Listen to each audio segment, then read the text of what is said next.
Hello dear students, Dr. Bapuji Salunkhe, Institute of Engineering and Technology, Kolhapur welcomes you all to e-learning platform. This is Science and Humanities Department. Myself, Mr. Sudarshan Dinkar Mahadik, and the course which you are learning is Applied Science Physics. The unit which you are learning is Types of Motion. The learning outcome for our today's lecture is explain the equations of a motion for the given body moving in a given type of a path.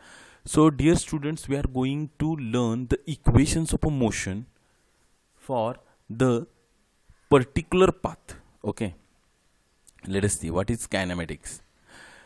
Before knowing what is kinematics, let us see what is motion. If body changes its position with the time, then it is said to be in a motion. Okay, जर का body टाइमनुसार तिची position change करत असेल तर आपण म्हणणार की ती बॉडी मोशनमध्ये आहे. ओके, मग कायनेमॅटिक्स म्हणजे काय बघूया आपण. Kinematics is a branch of a mechanics which deals with the motion of a body without considering its mass and forces acting on it. Kinematics he physics मधली किंवा मेकॅनिक्स मधली एक अशी ब्रँच आहे ज्याच्यामध्ये अभ्यास केला जातो. कशाचा? तर बॉडीच्या मोशनचा, म्हणजे बॉडीच्या एका पोझिशन पासून दुसऱ्या पोझिशन पर्यंत जाण्याचा. पण याच्यामध्ये विचार केला जात नाही की त्या बॉडी जी कन्सिडर करतो किंवा ज्या बॉडीज आपण कन्सिडर करायला लागलेलो आहे त्या बॉडी किंवा बॉडीचं मास किती आहे आणि त्याच्यावर कोणकोणत्या प्रकारचे फोर्सेस ॲक्ट होतात याचा विचार कायनेमॅटिक्समध्ये केला जात नाही. Means kinematics is generally a branch of physics which deals with the study of the motion of the body, but it does not consider the mass and the forces acting on the body or a system. Means if there are a number of bodies involved in the system, then either it is single body or more than one bodies, then kinematics does not consider the mass and forces acting on these bodies if these bodies are in a motion. Okay, so it is all about kinematics. Let us go. Now what is displacement? Displacement म्हणजे काय आणि distance आणि डिस्प्लेसमेंटमध्ये काय फरक आहे ते आता आपण याच्यामध्ये बघणार आहे. बऱ्याचदा डिस्प्लेसमेंट आणि डिस्टन्स ह्या दोन्हीही टर्म जे आहेत ना त्या एका अर्थानं वापरल्या जातात पण ॲक्च्युली त्यांचा अर्थ वेगवेगळा आहे. The change in a position of a body in a specific direction is called as a displacement of a body. एखाद्या बॉडीनं त्याची पोझिशन चेंज केली एका स्पेसिफिक डिरेक्शनमध्ये तर ती बॉडी डिस्प्लेस झाली असं म्हणायचं. आणि त्या तिचा ओरिजिन म्हणजे सुरुवातीची त्या बॉडीची पोझिशन आणि शेवटची म्हणजे फायनल पोझिशन यांच्यातलं जे स्ट्रेट लाईन डिस्टन्स असेल त्याला म्हणायचं डिस्प्लेसमेंट. ते आपण आता पुढे बघणार आहोत. पण डेफिनेशन बघा, the change in a position of a body in a specific direction is called as a displacement of body. म्हणजे काय की बॉडीच्या पोझिशनमध्ये चेंज झाला असेल तरच त्या ठिकाणी डिस्प्लेसमेंट झाला असं म्हणता येणार आहे. Okay, the SI unit of displacement is a metre. हे असे मुद्दे जे आहेत हे तुम्हाला एक्झामिनेशनच्या दृष्टिकोनातून सुद्धा महत्त्वाचे आहेत आणि तुमचं फिजिक्सच्या अंडरस्टँडिंगसाठी सुद्धा ह्या गोष्टी तुम्हाला माहिती असल्या पाहिजेत. The dimension of displacement is M0 L1 T0. Okay, आता आपण पाहूया डिस्टन्स आणि डिस्प्लेसमेंटमध्ये काय फरक आहे. समजा एखादी बॉडी पॉईंट एला आहे. ओके, आणि त्या बॉडीची जर्नी चालू झाली आणि त्या बॉडीनं अशा प्रकारचा पाथ ट्रेस केला जो की डॉटेड ब्लू लाईनने या ठिकाणी अशा पद्धतीने दाखवलेला आहे. पहा, तर अशा पद्धतीने बॉडीनं प्रवास चालू केला आणि बॉडी ए या पॉईंटपासून सुरुवात केली आणि बॉडीचं जे काय फायनल डेस्टिनेशन आहे ते काय आहे, बी आहे. आणि बॉडी अशा पद्धतीने बी या डेस्टिनेशनला पोचली. म्हणजे बॉडीची सुरुवातीची पोझिशन होती ए आणि फायनल पोझिशन होती बी. आता मी जसं की तुम्हाला म्हणलो की डिस्प्लेसमेंट म्हणजे काय, तर त्या बॉडीची इनिशियल पोझिशन ए आणि फायनल पोझिशन बी यांच्यातलं स्ट्रेट लाईन डिस्टन्स जे स्ट्रेट लाईन यांच्यामध्ये जे आहे त्याला म्हणतो आपण तिची डिस्प्लेसमेंट. ओके, म्हणजे स्ट्रेट लाईननं जर का आपण ह्या दोन पॉईंट्सना कनेक्ट केलं तर त्यांच्यामधील जी ही लेंथ आहे त्याला आपण काय म्हणत असतोय, डिस्प्लेसमेंट. तर डिस्टन्स म्हणजे काय, the total path covered by that body while travelling from A to B. The total path, बघा पाथ कोणता आहे अशा पद्धतीने हा जो डॉटेड ब्लू लाईन आहे ती ह्याची आहे डिस्टन्स आणि स्ट्रेट लाईन लेंथ जी आहे या ए आणि बी मधील ती आहे डिस्प्लेसमेंट. ओके, समजून आलं आपल्याला. म्हणजे तुम्हाला एक गोष्ट कळून असेल की इनिशियल पोझिशन आणि फायनल पोझिशन यांच्यातलं मिनिमम डिस्टन्स म्हणजे काय असणार आहे, त्यांच्यामध्ये ड्रॉ केलेली स्ट्रेट लाईन, तर त्यालाच आपण म्हणतो डिस्प्लेसमेंट. डिस्टन्स आणि डिस्प्लेसमेंटमधला फरक कळाला का? त्यानं जे ॲक्च्युअली पाथ ट्रेस केला त्या पूर्ण ॲक्च्युअल पाथची लेंथ म्हणजे डिस्टन्स, आणि बॉडीच्या इनिशियल पोझिशन आणि फायनल पोझिशन यांच्यातलं straight line distance straight line length जी आहे घडली असेल त्याला म्हणायचं डिस्प्लेसमेंट. ओके, तर डायमेन्शन ध्यानामध्ये घ्या डिस्प्लेसमेंटची, डिस्प्लेसमेंटचं युनिट ध्यानामध्ये घ्या. Okay, so this is all about displacement. Displacement is denoted by letter small letter s. Okay, now velocity. The rate of change of displacement in a particular direction is called as a velocity v. बॉडीनं टाईमनुसार कशा पद्धतीनं displacement केलं किंवा particular displacement बॉडीनं किती particular टाईममध्ये केलेला आहे यांचा जो रेशो आहे ना, त्याला आपण म्हणत असतोय velocity. Rate of change of displacement. लक्षात घ्या, रेट हा शब्द ज्यावेळी येईल याचाच अर्थ काय असतोय की पर युनिट टाईम. ओके, बऱ्याच ठिकाणी तुम्हाला दिसून आला असेल बघा, rate of change of displacement per unit time is called as velocity. ती डेफिनेशन चुकीची आहे. Rate of change of displacement, कारण रेट हा शब्दच पर युनिट टाइम असं दर्शवतो. Okay, the rate of change of displacement in a particular direction is called as a velocity. म्हणजे थोडक्यात काय की displacement divided by time is called as a velocity. आपण पुढे बघणारच आहोत. The SI unit of velocity is a metre per second. Okay, you must know this unit. If the change in a displacement is ds in time dt then the velocity is. बघा, जर बॉडीचं displacement ds इतकं झालं असेल, म्हणजे बॉडीची सुरुवातीची position A आहे समजा, आणि बॉडीनं ट्रॅव्हल केला आणि तिची फायनल पोझिशन B इतके, मग यांच्यातलं स्ट्रेट लाईन डिस्टन्स म्हणजे काय असते, स्ट्रेट लाईन ती जी लेंथ आहे त्यांच्यामधली ती जर आपण मेजर केली ती असतं डिस्प्लेसमेंट. तर ते डिस्प्लेसमेंट डिवायडेड बाय बॉडीला ते डिस्टन्स कव्हर करायसाठी किती टाईम लागला ते, त्याला आपण काय म्हणत असतो, वेलॉसिटी असं म्हणतो. v is equal to ds by dt. Okay, अशा पद्धतीनं. आता डायमेन्शन काय बघा वेलॉसिटीचं, m0 l1 t -1. ओके, हे माहिती असू दे तुम्हाला एक्झामिनेशनच्या दृष्टिकोनातून महत्व आहे. म्हणजे velocity is equal to displacement divided by time. आता ॲक्सेलरेशन ही टर्म काय आहे पहा. The rate of change of velocity in a particular direction is called as an acceleration. वेलॉसिटीमध्ये टाईमनुसार कसा बदल व्हायला लागलेला आहे त्याला आपण म्हणत असतो त्या बॉडीमध्ये निर्माण झालेलं ॲक्सेलरेशन. परत एकदा पहा मी काय सांगतोय, rate of change of velocity in a particular direction is called as an acceleration. बॉडीच्या वेलॉसिटीमध्ये जो काही चेंज व्हायला लागलेला आहे डिवायडेड बाय तो चेंज किती टाईममध्ये झालेला आहे त्याला आपण म्हणत असतो ॲक्सेलरेशन. इथं एक खूप महत्त्वाची गोष्ट ध्यानामध्ये घ्या, बॉडीच्या वेलॉसिटीमध्ये जर का चेंज घडून येत असेल तरच त्या ठिकाणी ॲक्सेलरेशन आहे असं म्हणता येईल. जर बॉडीच्या वेलॉसिटीमध्ये चेंज होतच नाही, बॉडी एका युनिफॉर्म वेलॉसिटीनं चाललेली आहे, म्हणजे समजा सुरुवातीची बॉडीची वेलॉसिटी आहे 10 मीटर पर सेकंद आणि त्याच्या थ्रू आउट जर्नी पूर्ण जर्नीमध्ये बॉडीची वेलॉसिटी ही 10 मीटर पर सेकंद इतकीच असेल तर त्या बॉडीमध्ये ॲक्सेलरेशन नाही जनरेट झालेलं, कारण त्या बॉडीची वेलॉसिटी चेंजच झालेली नाही. वेलॉसिटीचा चेंज असेल तरच ॲक्सेलरेशन एक्झिस्ट करतं, म्हणजे ॲक्सेलरेशन अस्तित्वात असतं, हे ध्यानात घ्या. ओके, म्हणजे rate of change of velocity in a particular direction is called as an acceleration. The SI unit of acceleration is metre per second square. इथं दिलेलं आहे पहा, हे तुम्हाला माहीत असू दे. आता पहा, समजा एखादी बॉडी ट्रॅव्हल करते आणि तिची वेलॉसिटी सुरुवातीला u होती, म्हणजे इनिशियल वेलॉसिटी u होती, आणि त्यानंतर त्या बॉडीची वेलॉसिटी बदलून v इतकी झाली टाईम t मध्ये.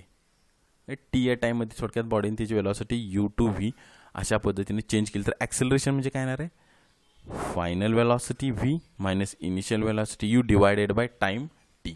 याला आपण म्हणत असतो ॲक्सेलरेशन. कळालं? मग समजा इनिशियल वेलॉसिटी u आणि फायनल वेलॉसिटी v ह्यांच्यामध्ये जर का काही बदलच नसेल तर ॲक्सेलरेशनचं उत्तर किती येणार आहे, 0 येणार ना, कारण दोन्ही समानच क्वांटिटी असणार आहे. म्हणजे जर का ॲक्सेलरेशन अस्तित्वात असायचं असेल किंवा ॲक्सेलरेशन जर का अस्तित्वात असेल तरच वेलॉसिटीमध्ये चेंज होणार आहे, किंवा आपण असं म्हणू की वेलॉसिटीमध्ये ज्या अर्थी चेंज घडून येते त्याचा अर्थ त्या ठिकाणी ॲक्सेलरेशन अस्तित्वात आहे. म्हणजे this change in velocity per unit time is called as an acceleration. The dimension of acceleration is m⁻0 l⁻1 t⁻². हे आपणास माहिती असू दे एक्झामिनेशनसाठी. ओके, आता नेक्स्ट टर्म आहे रिटार्डेशन. आता हा शब्द स्वतःच सांगतोय बघा की ॲक्सेलरेशन म्हणजे काय आहे, तर बॉडीच्या वेलॉसिटीमध्ये वाढ होत जाणे टाईमनुसार. ओके, तर रिटार्डेशन म्हणजे निगेटिव्ह ॲक्सेलरेशन, म्हणजे बॉडीच्या वेलॉसिटीमध्ये टाईमनुसार कमी कमी होत जाणे म्हणजे रिटार्डेशन. बघा, the negative rate of change of velocity is called as retardation. The negative rate of change of velocity in a particular direction is called as a retardation. म्हणजे बॉडीच्या वेलॉसिटीमध्ये चेंज होतोय पण तो नकारात्मक आहे. म्हणजे कसं आहे की बॉडीची वेलॉसिटी कमी कमी होत चाललेली आहे टाईमनुसार, मग त्या रेशोला आपण म्हणत असतोय रिटार्डेशन. आता रिटार्डेशनचे एसआय युनिट सेमच असणार आहे, कारण हे निगेटिव्ह ॲक्सेलरेशन जरी असलं तरी एक प्रकारचं ॲक्सेलरेशन आहे, परंतु निगेटिव्ह डिरेक्शनला आहे म्हणून metre per second squared. If the change in velocity is from v to u in a time t, then retardation is equal to this. म्हणजे आता हे असं का म्हणालेलं आहे सांगा, त्या बॉडीची वेलॉसिटी v वरून u इतकी कमी झालेली आहे दिलेल्या टाइम t वर. रिटार्डेशन या प्रोसेसमध्ये बॉडीच्या वेलॉसिटीमध्ये कमी कमी होत जाते. उदाहरणार्थ तुम्ही एखादं व्हेकल ड्राईव्ह करताय आणि तुम्ही ब्रेक अप्लाय केले, काय होतं, त्या बॉडीची वेलॉसिटी कमी कमी होत जाते, म्हणजे तिथं रिटार्डेशनची प्रोसेस घडून आली. जी डायमेन्शन्स ॲक्सेलरेशनची आहेत तीच रिटार्डेशनची आहेत. ओके, आता रेक्टिलिनियर मोशन काय आहे? रेक्टिलिनियर मोशन पहा, an object is said to have a rectilinear motion if it changes its position along a straight line path. लक्षात घ्या, ही खूप महत्त्वाची गोष्ट आहे. जर का बॉडी एका स्ट्रेट लाईन डिरेक्शनमध्येच ट्रॅव्हल करत असेल तर ती बॉडी रेक्टिलिनियर मोशनमध्ये आहे असं म्हणायचं. या ठिकाणी मी एक्झाम्पल पण दिलेले आहेत पहा. An object is said to have a rectilinear motion if it changes its position along a straight line. Straight line path हा शब्द खूप महत्त्वाचा आहे विद्यार्थी मित्रांनो, लक्षात घ्या. बॉडी स्ट्रेट लाईन पाथमध्ये असेल तरच ती बॉडी रेक्टिलिनियर मोशनमध्ये असं म्हणता येईल. आता इथं एक प्लेयर आहे, तो रनिंग करायला लागलेला आहे पहा अलॉंग धिस पाथ. हा पाथ कसा आहे? स्ट्रेट लाईन आहे ना, म्हणजेच हॉरिझॉन्टली हा प्लेयर आहे तो स्ट्रेट लाईनवर रनिंग करायला लागलेला आहे. म्हणजेच हा जो ऑब्जेक्ट आहे किंवा हा जो प्लेयर आहे तो रेक्टिलिनियर मोशनमध्ये आहे असं म्हणायचं. आता या ठिकाणी तुम्ही जर पाहत असाल तर फळं ही झाडावरून खाली पडत आहेत. मग ती पडताना कशी पडत आहेत? व्हर्टिकली डाऊनवर्ड्स पडत आहेत, बरोबर आहे, पण कसे स्ट्रेट लाईनमध्ये पडत आहेत. पहा बरं की फळ जे पडतं आहे झाडावरून खाली, हे पहा ते कसं पडतं आहे? व्हर्टिकली डाऊनवर्ड्स पडते, पण स्ट्रेट लाईनमध्ये पडते, म्हणजेच ते रेक्टिलिनियर मोशनमध्ये आहे. ओके, म्हणजे रेक्टिलिनियर मोशन ही हॉरिझॉन्टली सुद्धा एक्झिस्ट करते, म्हणजे असते. बघा आता हा प्लेयर हॉरिझॉन्टली आहे, रनिंग करायला लागला स्ट्रेट लाईनमध्ये, आणि व्हर्टिकली अपवर्ड किंवा व्हर्टिकली डाऊनवर्ड्स अशी सुद्धा रेक्टिलिनियर मोशन एक्झिस्ट करते. इथं तुम्ही पाहत असाल. ओके, हेच आपण थोडंसं इलॅबोरेटिव्ह पुढच्या याच्यामध्ये पाहू. आता इथं पहा, हा बॉल तुम्ही वरच्या डिरेक्शननं पुश केला किंवा त्याला थ्रो केला तर तो एका स्ट्रेट लाईनमध्ये वर जातोय, म्हणजे एका स्ट्रेट लाईनमध्ये त्याने जर्नी केली, म्हणजे ही रेक्टिलिनियर मोशनच आहे. आणि त्यानंतर तो बॉल परत खाली येतोय, तर तो एका स्ट्रेट लाईनवरूनच तो खाली येतोय, म्हणजेच त्यानं जर्नी कशी केली? स्ट्रेट लाईन केली. म्हणजेच आयदर तो बॉल वरच्या दिशेने जातो आहे किंवा तो खालच्या दिशेने येतो आहे. In both the cases the motion is rectilinear motion. So, in short, the motion of a body is called as a rectilinear motion if the body is traveling in a straight line, either it is in horizontal direction or in a vertical direction.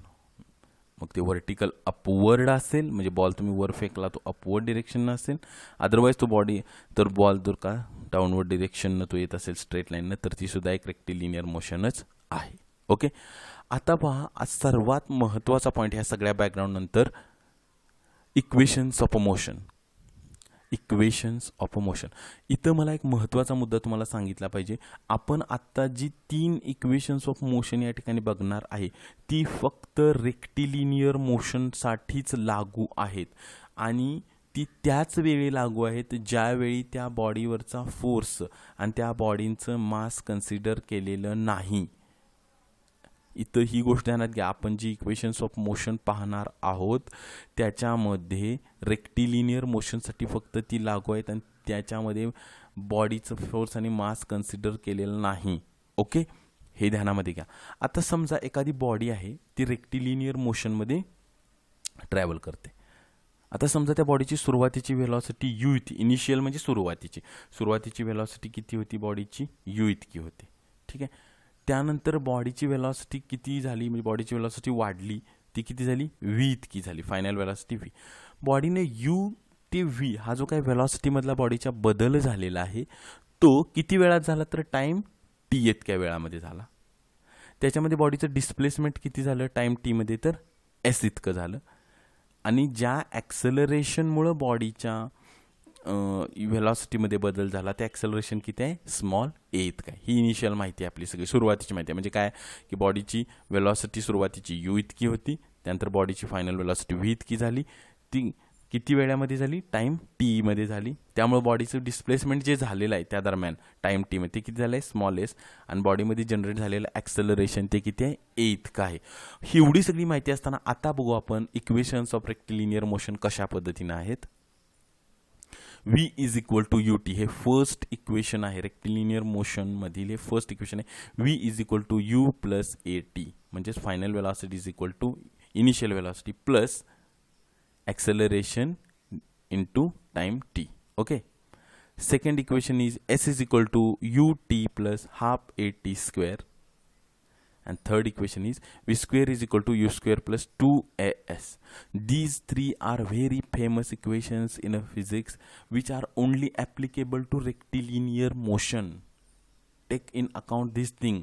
Okay, तुम्हाला या इक्वेशनमध्ये आणखीन एक गोष्ट दिसून येते, इथं कुठलंही फोर्स आणि मासचा उल्लेख केलेला नाही आहे बॉडीच्या, फक्त प्युअरली बॉडीच्या व्हेलॉसिटी चेंजेस, त्या व्हेलॉसिटी चेंजेससाठी कारणीभूत असणार ॲक्सेलरेशन आणि डिस्प्लेसमेंट यांचाच विचार या ठिकाणी करण्यात आलेला आहे.